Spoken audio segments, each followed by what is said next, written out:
Hey guys, this is Michaela at Coal Creek Nurseries in Aiken, South Carolina.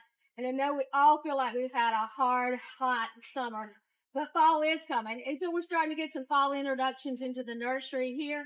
And then you can begin to add some additions to your garden, replace some of the things that didn't make it through the summer. So I wanted to introduce you to just a little bit of the fall color that we have in. You have some wonderful Echinacea coming in. This is a perennial. Echinacea does very well in full sun, so part shade, and followed by some Celosias. Celosias are an annual, but again, you got great fall color here. You got a little bit of burgundy with yellow, and you can pair that up with some of these wonderful zinnias that are in. Zinnias, again, are annual, but just look at that wonderful fall color that's there. This is an easy pop-in-place plant right here. And it's also followed by some other Celosia here. This is intense purple. We like that purple color mixed in with our fall. And this is one of my favorite fall plants.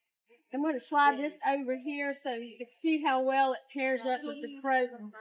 Croton is a tropical plant that will take our latter summer sun.